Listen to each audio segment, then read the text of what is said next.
Welcome, Trick Trackers.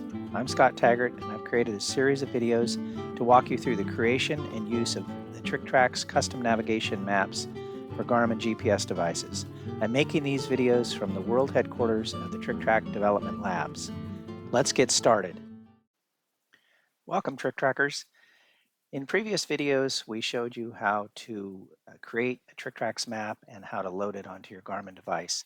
In this video, I'm going to show you an alternate way to view your TrickTracks maps. The normal way, if you don't use this, is to copy a TrickTracks map to your device, unplug your device, turn it on, zoom around, pan around, do all of that stuff, and that's fine. But if you're experimenting with maps, creating your own, or you're not quite sure what's going on the device itself, there's other ways to see TrickTracks maps that are sometimes more convenient and expedient, especially if you're creating multiple TrickTracks maps and all changing lines and that kind of thing, changing tracks. So the three basic steps to installing a TrickTracks map on your device to review are to obtain the .img file. Either someone gives that to you or you create your own.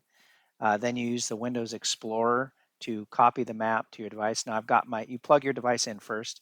On Windows, your device will enumerate. I've got a Montana 650 here.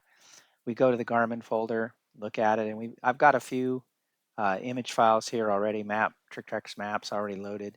But essentially, here is my downloads. I would left click, drag a TrickTracks map over to the device.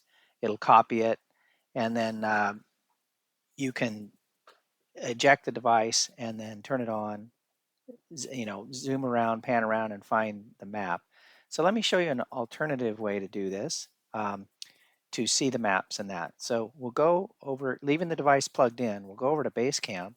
So we're in Basecamp here. We've got our Montana plugged in, and on the left side, if we expand the Montana device here, this is in Basecamp, we'll see all the TrickTracks maps we've got loaded. In this case, I've got a couple of different maps starting with year for Yerington.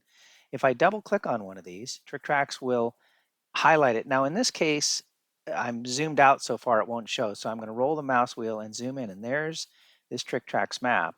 So it looks just like it would on the device. If I zoom in enough, the targets will be shaded and have their labels.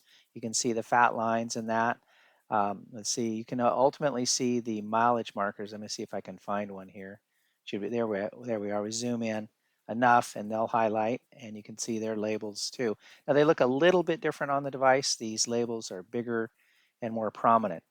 An alternative way to do this is that you don't even have to have the device plugged in.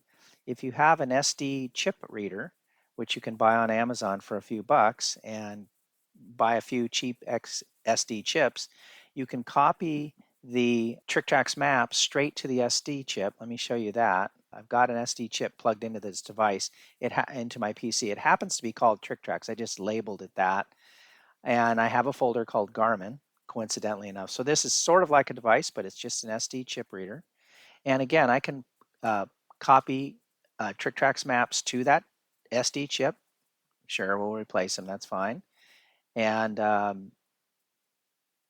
let's skip that. Okay, and I've added these maps to this SD chip. Now, they won't show immediately in Basecamp. If I look here, I'm only seeing one under this USB reader. So I exit Basecamp, I come back into Basecamp, wait for it to enumerate. The devices will enumerate here, including that SD chip reader. And sure enough, now under that, I see all three of these maps. So if I double click on one of them again, it'll bring up that map. So again, I don't need a device plugged in. I can unplug this Montana. I can put any number of TrickTracks maps I want on this SD chip reader. And let's see what this one's the same, similar. Well, I happen to copy three versions of the same map over. But again, if I had different TrickTracks maps on here and I double clicked, they would show in Basecamp. And this way I can look at them, not edit them, I'd have to edit the tracks in Basecamp. But I can check for things like target overlaps that I don't want. I can see if they look correct. I can see if I have enough waypoints. Maybe I need a waypoint at this turn, for example, or this turn to highlight, as I'm riding along. So again, this is just an alternative way of displaying and verifying TrickTracks maps without having to manually unplug your device, turn it on, turn it off, that kind of thing. So again, this works in Basecamp. It doesn't work in anything else that I know of. So you have to at least load Basecamp and be able to get it started.